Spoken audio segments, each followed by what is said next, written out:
All right, everyone, get ready for a deep dive.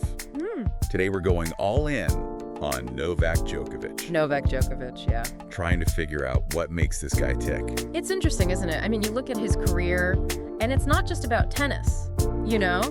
You see the resilience, you see the ambition. Right. And that willingness to kind of challenge everything, you know? Yeah. On the court and off the court. I mean, we're going to talk about playing style, we're going to talk about the controversies. All of it, yeah. We're going to talk about the business ventures, everything, the whole package. The whole thing. And it all starts, you know, back in 1987, Belgrade, Serbia. Belgrade. Now, everybody knows, right? He started playing tennis really young. Oh, yeah. But think about this for a second. He was basically a toddler when the war in Yugoslavia broke out. I mean, those early years, right? You gotta think. They were shaped by, like, conflict, hardship, you know? Oh, yeah. I mean, I hadn't even considered that, really. Yeah. Training at these academies in Germany and in the U.S., Yeah. while all that's going on back home, that must have had such a profound impact. A profound impact. Yeah. It's almost like that pressure cooker environment, you know? Yeah. It forged that mental toughness. Wow. And you see that throughout his career, that resilience. It's always there. That's true. That's true. And then there's that, I mean, it's kind of wild, right? Yeah. That he almost played for Great Britain. Can you imagine? Imagine if he'd switched allegiances. The entire landscape of men's tennis could be completely different. Completely different, right. But he chose Serbia, even when it meant, you know, fewer resources, less support. Less support. That loyalty, though, it speaks volumes. It does. It really does. It definitely adds another layer of complexity to his story. Okay. Okay, so let's fast forward a little bit. Let's get him on the professional scene. Okay. 2008. 2008, yeah. He wins the Australian Open at 20 years old. 20 years old. Was this the moment that the Big Three era truly began? I think it was a seismic shift, right? Because you had Federer and Nadal, and they had this, like, iron grip on the sport. Right. And Djokovic wins, and it just disrupts everything. It disrupts everything. It was the beginning of, like, a rivalry for the ages, you know? Oh, yeah.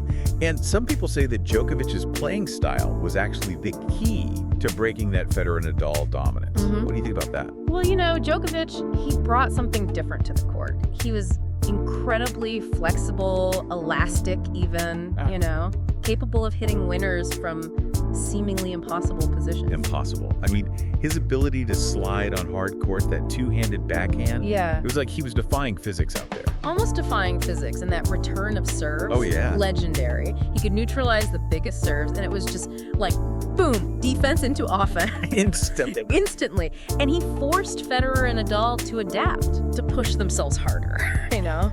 So, I mean, are we saying that Djokovic is perhaps the most complete player of that era? I think that's a strong argument to make. He could do it all. But it wasn't just about, you know, physical ability. Right. Djokovic brought this incredible mental toughness to the game. You know what I mean? Yeah, he thrived under pressure. I mean, who could forget that 5-hour, 53-minute Australian Open final against Nadal in 2012? I mean, that was more like a marathon than a tennis match. It was a marathon. It was crazy. Absolutely. But, you know, here's the thing. Djokovic's dominance wasn't limited to Grand Slams. You think about his record at the ATP Finals, right? Yeah. He's won it 7 times. Wow. More than anyone else. And that tells you about his consistency. Against the very best in the world. Against the very best in the world. Yeah. Every time. And then you have, like, you know, the surface slam. Yeah. He's the only male player to win majors on all 3 surfaces in the same year. I mean, think about that for a second. That requires an insane level of adaptability. Insane level. You got to master the nuances of clay, the grass, the hard courts. I mean, each surface demands something different from you. Right. And Djokovic conquered them all. It's a testament to his versatility as a player. No doubt. Okay, so we've established that Djokovic is an incredible athlete. Incredible. But there's another side to him, right? Oh, yeah. That we need to explore. Absolutely. We need to talk about the controversies, Yeah. the business ventures, the life beyond the court. And that's where things get even more interesting. Yeah. Because Djokovic, he's not afraid to challenge conventions. You know? He's not afraid to voice his opinions, even if it makes him unpopular. Okay, so let's talk about the 2020 Adria Tour. That was a tough one. I Yeah. think a lot of people felt like he didn't really take the pandemic seriously enough. I mean, it was a misstep. Yeah. But you gotta remember, this was still early in the pandemic. Right. And there was a lot of confusion, misinformation going around. Yeah, true. But he did apologize. Right. Yeah, he did. Took responsibility, expressed regret. But the real controversy, the one that continues to, define him in so many ways, is the vaccination issue. Yeah. This is what a lot of people know him for. And it's had a major impact on his career. Oh, it definitely has. Right, because his refusal to get vaccinated has meant missing major tournaments. Including the Australian Open in 2022. Exactly, and it's a complex issue. It really is. It is. On the one hand, you have public health, you have tournament goals, Yeah. right? On the other hand, you have Djokovic's personal beliefs, his right to choose. That's a very difficult conversation to have. I mean, some people admire his conviction. Sure. While others, I think, they see it as reckless and irresponsible. Right. It's a tough one. It is, but it's a decision that has cost him dearly. But, it's also a testament to his, unwavering principles. Yeah. He's willing to stand by his convictions. Yeah. Even if it means sacrificing potential career milestones. And then you have, his other beliefs. Yeah, like his interest in alternative medicine. Alternative medicine. And that whole thing about water molecules reacting to emotions. Oh, yeah, that one. I mean, that's another example of him just challenging conventional thinking. He's not afraid to explore different approaches, even if they're outside the mainstream, Yeah, it's safe to say that Djokovic is a complex and often polarizing figure. Enticing, yeah. But amidst all the controversy, it's easy to forget just how much he's achieved in his career. Easy to forget. We're talking about a player who has broken records. Broken records? Won 24 Grand Slam titles, spent more weeks at number one than anyone else in history. Yeah. And he's not done yet. He's still competing at an incredibly high level. He is. Even as this, new generation of players is emerging. It's incredible. It's pretty remarkable. So where does that leave us? How do we reconcile this incredible talent and these achievements with the controversial choices and beliefs? I mean, that's the question we're going to keep exploring as we go along. That's right. It's a big one. It is. It's interesting because for all the talk about his off-court views, Djokovic's success really comes down to what he does on the court. Yeah. How much has his playing style influenced the game, do you think? Oh, he's changed the game, fundamentally. Right. Oh, yeah. I mean, think about it. Think back to, the era before Djokovic, right? You had this, power baseline rally that was, the dominant style, right? Right. But Djokovic comes in with this incredible defensive prowess, this court coverage. It's unbelievable. Yeah. And suddenly he can turn defense into offense like that. Just like that. Wow. So it wasn't just about, hitting big shots then? No. It was about flexibility, agility, and anticipating your opponent's moves. Yeah. And, he kind of forced everyone else to step up their game. Right. To become more well-rounded as players. So, some critics argue that Djokovic's return to serve, while, undeniably great, is often overhyped. Yeah, I've heard that too. What do you think? I mean, it's true that, maybe his return isn't as dominant as it once was. Right. But even a slightly less effective Djokovic return is still better than most players, best. Oh, yeah.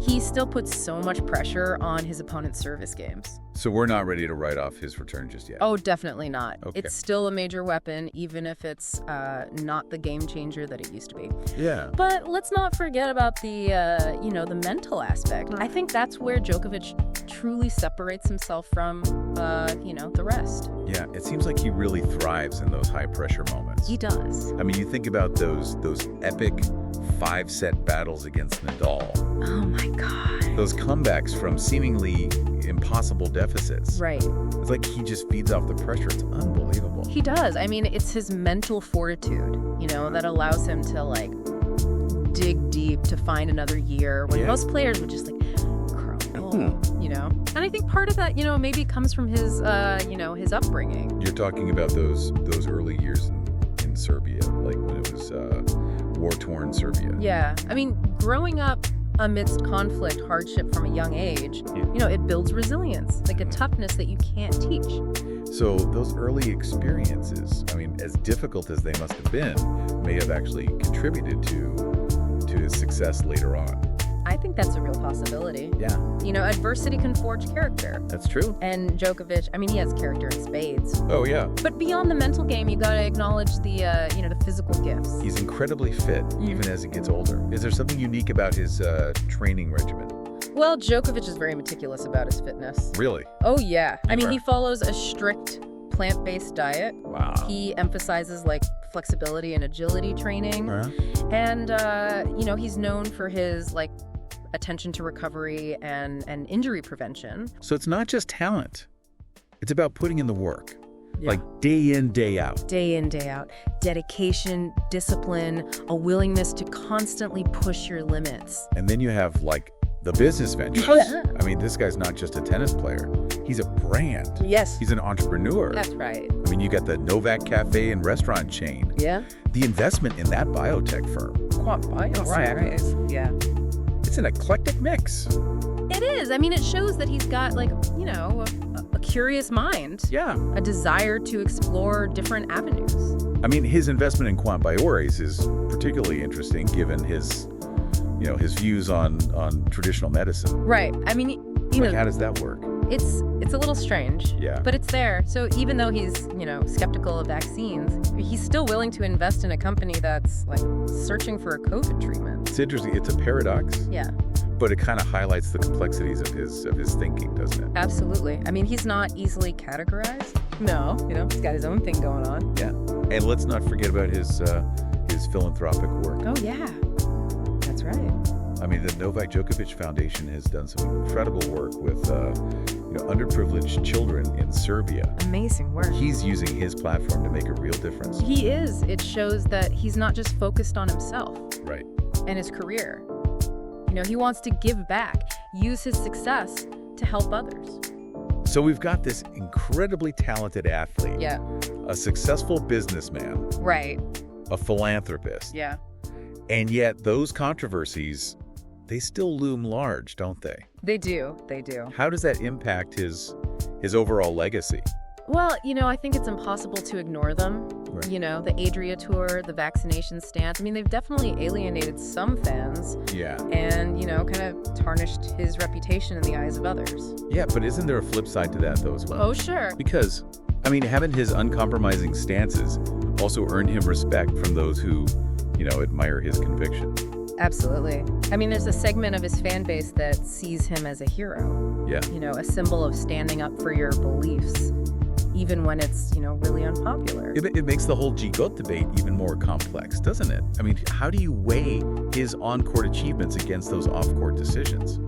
That is the question, isn't it? And there's no easy answer. Right. I mean, it really is a matter of personal perspective. Right. Some people will always prioritize, his tennis legacy, his dominance over the sport, and others, will just find it impossible to separate the athlete from the individual. Yeah. And those controversies will inevitably color their view of his career. I guess that's part of what makes him so fascinating, though, right? I think so. I mean, he's not just like this one-dimensional tennis machine. Right. He's a complex, multifaceted individual who forces us to confront some difficult questions. Yeah, he does. And that complexity, that's what makes his story so compelling, Right. He's not always likable, but he's always interesting. That's true. Okay, so we've talked about his present. Let's look ahead. Okay. What does the future hold for Novak Djokovic? That's the million-dollar question, isn't it? It is. I mean, he's 37 now. Right. Can he keep defying Father Time and maintain this level of play? I mean, we're already seeing glimpses of a changing of the guard. The changing of the guard, yes. I mean, Carlos Alcaraz, Yannick Sinner. Yeah. These young guys are coming for the throne. They're coming. Yeah. They're hungry, they're talented, and they grew up watching Djokovic, like, dominate the sport. They're not intimidated by his legacy. But I get the sense that Djokovic's not ready to relinquish his crown just yet. Like, he still has that fire in his eyes. Oh, he definitely still has the desire to win. And you just can't underestimate his experience and his, like, tactical brilliance. He's adapted his game before, and he can do it again. Yeah. He's shown that he's capable of evolving. But what about the vaccination issue? I mean, will he be able to compete in all the major tournaments going forward? I mean, that's the wild card, isn't it? It is, yeah. I mean, if those restrictions remain in place, it'll limit his opportunities to, like, add to his Grand Slam tally. Right. But, it also might fuel his determination even more Yeah. to prove everyone wrong, It's almost like every match carries more weight now. Uh-huh. he knows he's on the back nine of his career. He's got to be thinking that. And every opportunity is precious. Absolutely. I mean, and that's what makes watching him so compelling these days, right? Yeah. There's a sense of urgency, of feeling that, like, we're witnessing something truly special. So even as his career winds down, he's still finding ways to, like, keep us on the edge of our seats. Oh, absolutely. He's a master of drama, both on and off the court. You know, it's funny. We started this whole deep dive just wanting to, like, figure out Djokovic, the player. But it's become so much more than that, hasn't it? It really has, yeah. I mean, we're talking about legacy, the whole intersection of sports and society, like what it means to be a champion in this crazy, complex world. Yeah. I mean, how do you, like, reconcile the fact that someone can be so incredibly inspiring and yet, like, deeply flawed at the same time? Well, Djokovic he's a walking paradox, right? He is. He preaches mindfulness and self-care, but then he's also known for, like, you know, these on-court outbursts and smashing rackets. Yeah. Yeah, and he's such a vocal advocate for players' rights. But then he's alienated some of his colleagues with, you know, his controversial stances on things. It's true. I mean, he's a family man. He clearly loves his wife and children. But then he's also made these decisions that have really, like, put his whole career and his reputation at risk. Yeah, it's a messy, complicated picture, isn't it? It is. And it's, like, tempting to try to simplify it all, right? To put him in a neat little box, hero or villain, right or wrong. But I think that's a disservice to his story, you know? It is, yeah. I think that's what makes him so compelling. Yeah. It makes you think critically, you know? He does. He challenges your own assumptions about things. And that's a good thing. Sports aren't just about entertainment, right? I mean, they're a reflection of society. They spark these conversations. Right. They challenge norms, and they force us to confront uncomfortable truths. So even if you disagree with Djokovic's views, you can't deny that he's, like, made people think. Yeah. He's pushed those boundaries of what's acceptable for an athlete to say and do. Absolutely. I mean, he's not afraid to be a disruptor. And that's had, like, a ripple effect on the sport itself. I think about the younger generation of players. They've grown up in a world where Djokovic's dominance is, like, the norm. Yeah. You know? Yeah. They've had to adapt and elevate their own games to compete with him. It's almost like he's set a new standard for athleticism and mental toughness. And that's got to be part of his legacy too, right? Pushing the sport forward. Oh, absolutely. But what will that legacy ultimately look like? Right. I mean, will he be remembered as the guy who surpassed Federer and Nadal's records? Or will he be remembered as the unvaccinated champion who sacrificed potential titles for his beliefs? It's interesting because even though he's achieved so much, there's still this feeling that his story isn't over yet. Oh, absolutely. I mean, every time he steps on the court, there's this element of suspense. Totally. You know, can he win another major? Will his body hold up? Will he keep, like, challenging the status quo? I mean, who knows? I think that's why people are so fascinated by him. Yeah. There's, like, this unresolved tension, this sense that, like, anything is possible. He just keeps us guessing. Yeah.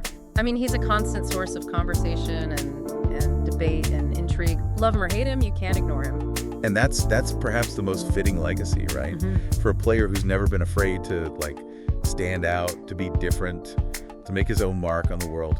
Yeah, so as we wrap up this deep dive, I think we're left with more questions than answers, and then I think that's okay. It is. Because ultimately, Djokovic's story isn't just about tennis. It's about, you know, the complexities of human nature, the challenges of reconciling talent with controversy. It's about the enduring power of a single individual to just captivate the world's attention. Really well said. And for those listening, just keep those questions in mind as you watch Djokovic's journey unfold. What will the next chapter hold for him? Will he fade into the sunset? Or will he find a way to, like, rewrite the ending once again? I mean, that's the beauty of it all, right? We get to watch and see. We do. Well, thanks for joining us for another deep dive. We'll see you next time. Until then, stay curious, everyone.